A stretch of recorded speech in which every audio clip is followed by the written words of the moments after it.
Hello again, everyone. Thank you so much for joining us for this virtual farm field trip. We are live today in Canby, Oregon at Willamette Egg Farms.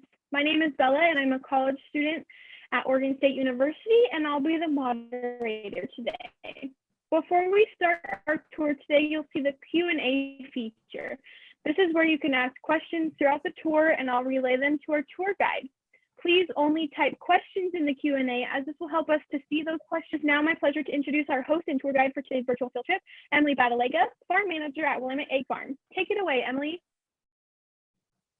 Hi everyone, as she said, I'm Emily. I'm with Willamette Egg Farms. I've been with Willamette Egg Farms for 4 years now. I actually got started with chickens when I was in high school. I wanted to have an animal for the FFA program, but I didn't know which one to pick, so I chose chickens. I convinced my parents that chickens were a good idea because they eat your leftover food, and the rest is history.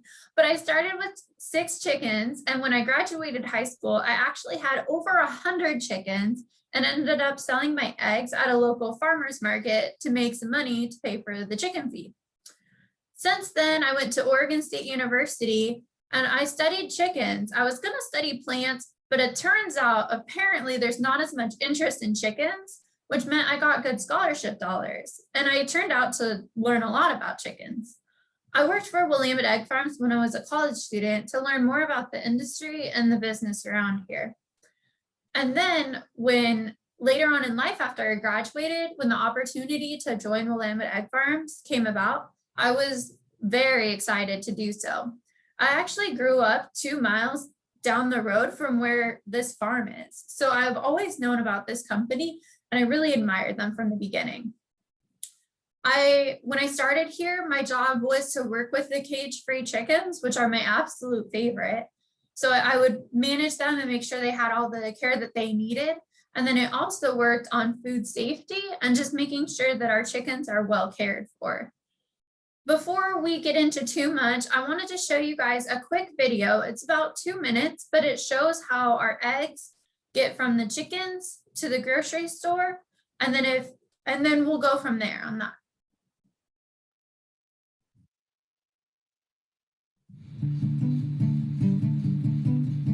It all starts early in the morning when the hen wakes up and lays her egg. The floor is sloped towards the front of the cage, and at the very front there's a little egg tray with the conveyor belt in it. So the egg just naturally rolls out onto the conveyor belt, and then all those 4-inch wide conveyors bring the eggs up to the front of the house, and then there's a system that takes the eggs from the belts and sets them on this big belt.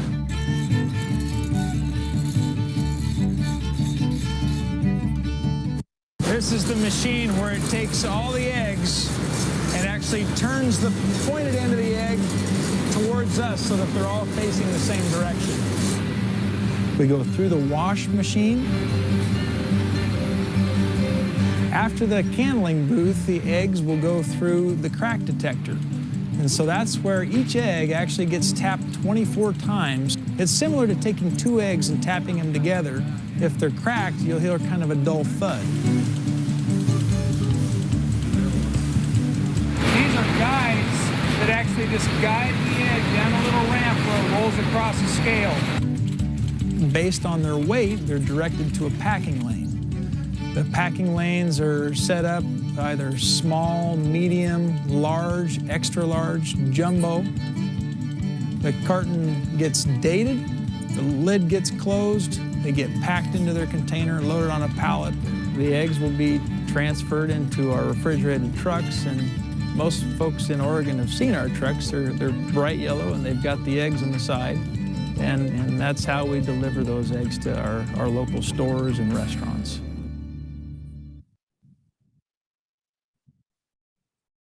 So that's a pretty good little video that shows a little bit about our farm and how it operates. I'm sorry I can't take you there today, but it's really hard to take you into that processing area on Zoom because it's just so noisy and there's a lot of people and there's not great internet service. So I thought the video was the best way to go about it. But actually on YouTube, we have a bunch of videos. My favorite video is about 8 minutes long And it shows the difference between our cage-free operation and our caged operation, and also some about the products we produce. It talks a little about nutrition and how eggs are, people think they're different, but nutritionally, eggs are actually just the same. But those videos are really good to check out if you ever get a chance and you're curious to learn more about Willamette Egg Farms. I love our videos. But I figured today I'll go through a lot of information and I'll let you guys ask questions. But I think just to describe it a little bit more, as he said in the video, the chickens lay the eggs in the cages. When the cages have the sloped floor, it comes to the front of the cage, and then there's an automatic belt that collects them all automatically. I know some of you have chickens at home. It's kind of a pain to collect your eggs every single day. Could you imagine doing that on a large scale? We have everything automated, which makes it a lot easier for us to do our job. It's actually better for the eggs too. I don't know if you've ever collected eggs by yourself and then cracked the eggs. We really want to avoid cracking the eggs. All those chicken barns that we have feed into one processing room that you got to see on that video. And through that machine pass all of the eggs that we produce every single day. And it's pretty much like a car wash. We want to make sure that the eggs are clean on the outside, that they don't have any like chicken poop or sawdust or any like flies, I don't know, anything on the eggs. We just want to make sure the eggs are clean for all of you. So we wash them. And then he mentioned like the candling table. There was a really bright light underneath the eggs. And that's how they can see anything that's been cracked. And I wanted to show you how to candle eggs, but it's hard, but we can see these. This is a pretty big crack in an egg. You can see that on the table and then pick it off so it doesn't go into the egg carton. So we're able to sort them a little bit, and then they weigh the eggs and they put them in the carton, and then they end up in the grocery store. I was going to mention with the grocery store, a couple of the customers that we have. You guys might have seen those yellow trucks that he had. I also brought a label for like our cage free, what that looks like. But then I don't know if anybody's ever been to Safeway. I have a Safeway carton right here. We pack into Safeway cartons. This one would be similar to Walgreens, Rite Aid. We have a couple different customers, but our biggest customer, I don't know if you guys recognize this logo, but it says Great Value. That's actually the brand that Walmart uses. Walmart is our biggest customer out here. We have another operation in Washington, and between us and our Washington operation, we're able to supply most of the Pacific Northwest with every single egg going into Walmart, or at least most of them. We supply in Oregon, Washington, Idaho, Montana. I've even been on a family trip to Alaska, and you bet I checked out the egg section in the grocery store. They were our own eggs, Willamette Egg Farms. I have a picture to prove it. My friend lives in Hawaii. She actually has our eggs as well. So we're able to produce a lot of eggs for the consumers, but people don't realize that the eggs that they get at Safeway or Walmart are actually from Canby, Oregon. They don't realize they're produced so locally, but that's one of our best customers. I think it's funny because one time I was in Walmart and I was checking out our own brand with the eggs on it. It was sitting right next to a Walmart brand, and our own was more expensive, which is great, but they actually were the exact same eggs. They could have been laid by the exact same chicken. It's just people don't realize that your eggs really are produced so locally. But I want to get a couple questions from you guys before I move on. Does anybody have any questions? Yeah, we do have a few questions for you. One question is from Aaron, and his question is, how many chickens do you have at Willamette Egg Farm? Aaron, that's a great question. We have our brown chickens, which are all cage-free and lay those brown eggs, and we have about 150,000 cage-free chickens. That's a lot. But we actually have more white chickens, just because consumers really like those white eggs. You see the grocery stores are always full. We actually have 1 million white chickens that lay white eggs. So think about and a chicken lays an egg about every 25, 26 hours. Can you imagine about 1 million eggs going over that machine that you saw every day? Because that's exactly what happens. Every day that the egg's laid, it's gathered and put into an egg carton on the same day. So 1 million eggs a day go over that machine. Wow, that's a lot of eggs. And another question is, Abby wants to know, are eggs always white? No, good question. Eggs are not always white. It's actually from a genetic mutation when chickens were when they first started breeding and developing. It was one of those survival of the fittest kind of things. But eggs that were white were typically laid in a nest up high because the predators couldn't see the eggs because they're up high, they're already hidden. But brown eggs were typically on the ground and they were hidden with like dirt and maybe some sticks, but it was a form of camouflage.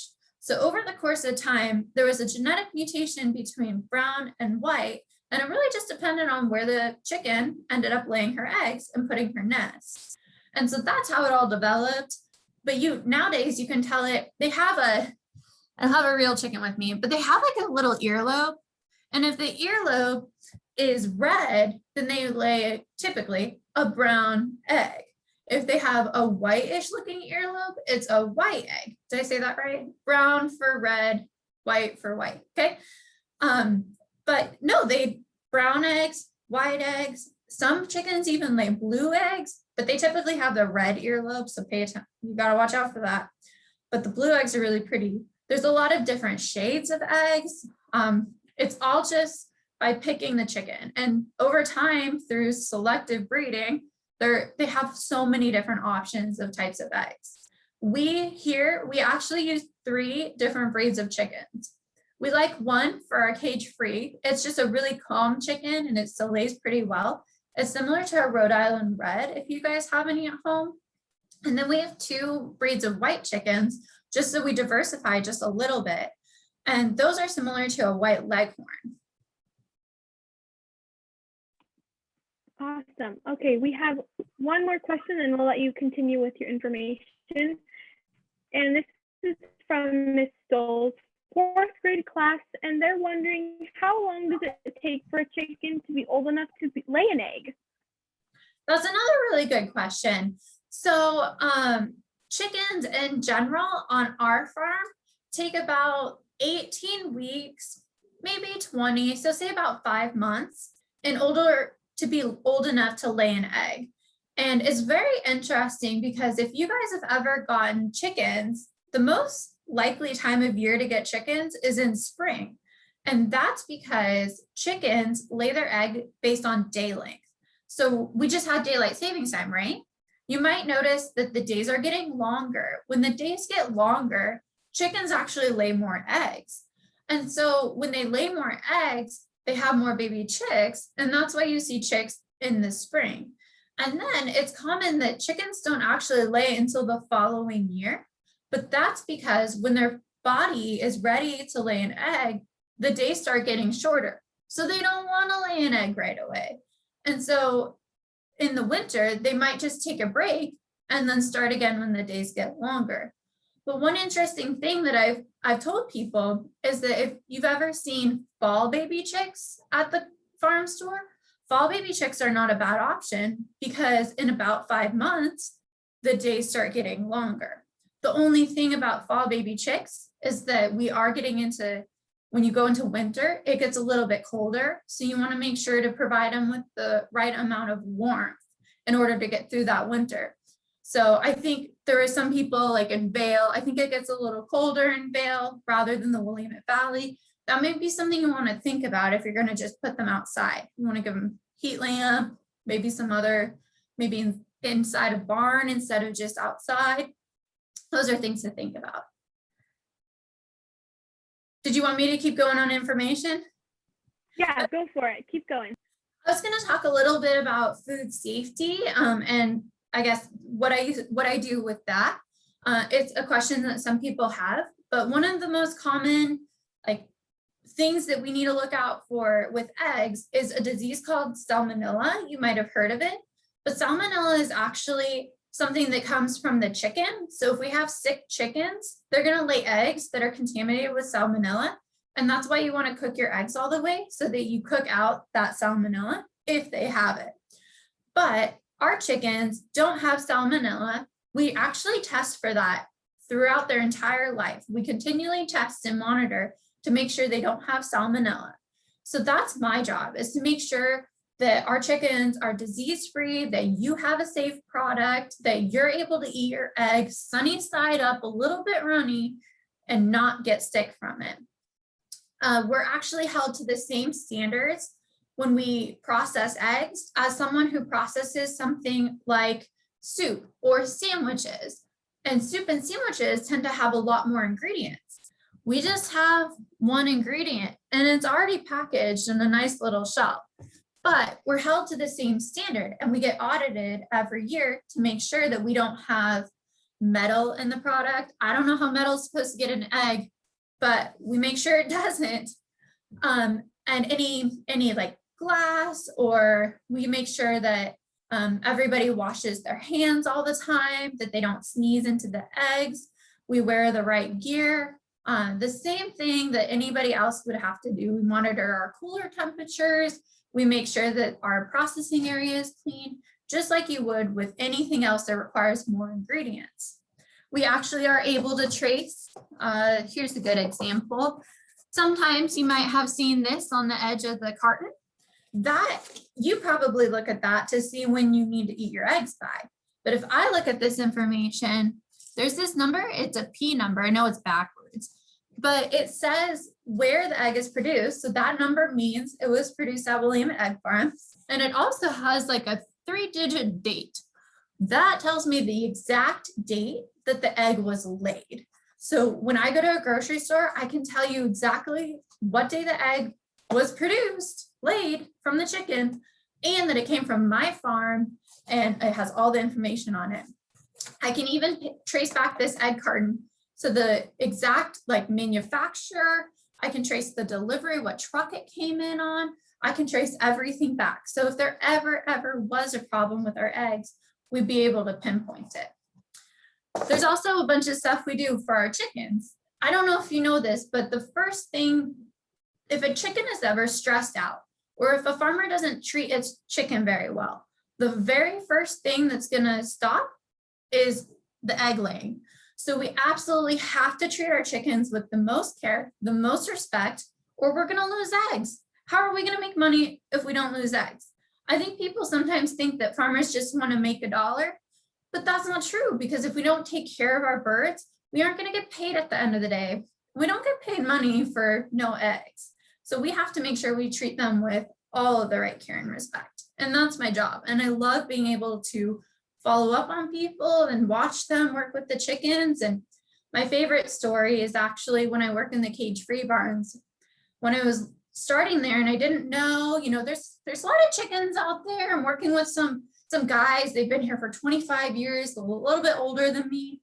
I'm not sure what they're gonna do, but we're walking through the barn and he actually just picks up a chicken, walks along the barn, and our employees treat our chickens with such care and respect that I'm just so happy to be part of this company, that I really, truly, everybody really takes care of their chickens. And I love seeing that. And I love being in charge of that. Are there any other questions? This is a good time for questions. I can just keep talking, but I like to hear what you guys want to know. Yes, we do have some questions. So Miss Stoll's 4th grade class is asking, why do hens sometimes lay double yolk eggs? Yeah, okay, bear with me as I try to explain this, but eggs have a reproductive system, right? And when chickens are born, they have every single egg that they're ever gonna have. I wish I had some good pictures, but I don't. You're just gonna have to bear with me. But they have every single egg, but it's just really, really tiny instead of forming a yolk. And so as they lay eggs, the yolk gets a little bit bigger in their body until it's big enough that it goes into their reproductive system. As soon as anything enters that reproductive tract, it starts forming an egg. So sometimes the most common double yolker eggs are actually the young chickens. When they first start laying eggs, it takes a little bit for their bodies to figure out what's going on, right? So sometimes they start growing those yolks and then they accidentally release 2. Okay, they release 2 yolks. That's a double yolker egg. It's just because she's not used to laying eggs. It's something that happens when she's younger. I've had the question, people ask about blood spots in the egg. It's the exact same answer. The yolks in the body are held with a couple like blood veins just to keep them in the same place because they don't want the eggs like everywhere, right? So there's a little blood vein that attaches the egg. And then as it releases that yolk to start the process of forming an egg, if a blood vein ever like bursts just a tiny little bit, you'll get that blood with it. And that's the process. It's totally natural and it's not a baby chick or anything, but it's just as soon as absolutely anything goes through that reproductive tract, you start getting your egg. Awesome. Okay, we have another question, and this is from Allison, and she's wondering, is it possible to teach a chicken to do tricks? To do tricks? Actually, so the first answer is yes. When I raised chickens myself, I would always have I would always say, here, chick, chick, chick, chick, chick.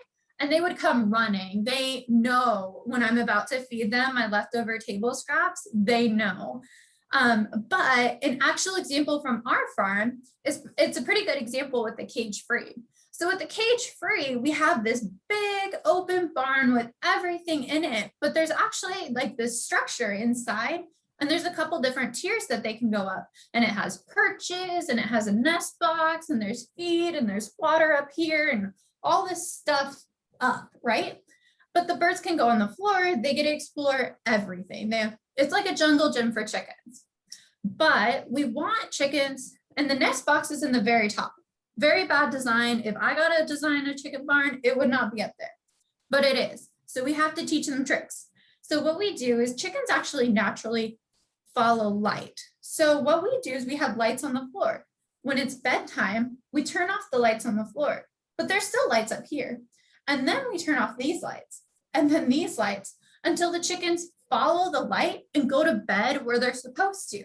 So we actually have to teach our chickens how to go to bed. So yes, they can learn tricks. And that's an example. Now, if you want to teach a chicken to like fetch a ball like a dog, I mean, good luck. That's up to you. I think it's going to take a lot of time, and I don't really think you could do that trick, but they definitely are very smart. And that's just an example of some of the things that are tricks that we use. How about that? Awesome. That was a great answer. Okay, we have time for a couple more questions. And this question is, how do you know there's not a real chicken in the egg? Great question. I mentioned that candling table. That candling table has a light, and the eggshells are porous. And I have this light. I was going to demonstrate it to you guys, but it doesn't work over Zoom. So I guess you'll just have to invite me to your classroom, right? Or you can use a flashlight at home with your own eggs. But the light allows us to see inside of the egg. We can see air pockets. We can see the shape of the yolk. We can see a lot. And if that egg doesn't look right, you can tell that something might be in there. So we have every single egg goes over this table. So that's how we absolutely know. But the better answer is that we don't get male chickens. So if we don't have male chickens, we can't get baby chicks. But when we get them delivered to our farm, it's all girls. And then you can really easily tell the difference between a rooster and a hen. And so we're able to even visually inspect that there's no roosters. But then, it's nature, there's a million chickens. So that candling table with the light is the way we absolutely know that there's no chicken in the egg. All right. And our last question is, why do you keep chickens in a cage? That's another really great question. So historically, when they tried to raise chickens, it's easier to keep something in a cage. You keep your fish in a fish tank, you keep your hamster in a cage, right? So that you can make sure that it has enough food and water. When we have chickens in cages, we can make sure they get the right feed, the right water, the right care that they need, right? They aren't smashing the eggs when we want them, all that stuff. But I know like throughout the years, cages have really changed. Like I mentioned, we have cages. Our farm in Moses Lake has what's called a colony cage, which is instead of Like our cages have 8 birds in a cage with the white birds, but in Moses Lake, they have 50 birds in a cage. So that's giving them more space, but also being able to give them the right food, water, nutrition, play toys, everything like that. It's just easier to manage when you have 50 in a cage or 8 in a cage rather than everything. Another thing about chickens, if you guys have any at home that you might have noticed, is that chickens tend to like beat up on each other, and they have what's called a pecking order. You might have heard of that, but there's always a low man on the totem pole and the big bully. And so this person's always going to pick on this one. But if they can establish that in, say, like a group of 8, they actually end up having this like understanding where they don't pick on each other that much. But if you have so many chickens in one area, then they're going to beat up on each other and they will reestablish that order every day, which means the bully is going to stay a bully and the one who's running away is always going to run away. So it's really hard to manage when you have chickens constantly beating up on each other. It's a little bit harder. So that's the way they put chickens in cages. But we're actually going all cage free in like 3 years. We're going to get rid of all of our cages. Awesome. Okay, well, that is the end of our time. So I just want to take a moment to thank you, Emily, for spending time with us today to teach us about Willamette Egg Farms. And I want to thank all of you today for tuning into our virtual farm field trip. We hope you all have a great day and a great rest of your school year. And if you're interested in learning more, visit Willamette Egg Farms on YouTube and watch some of those super cool YouTube videos that Emily was talking about. Thank you.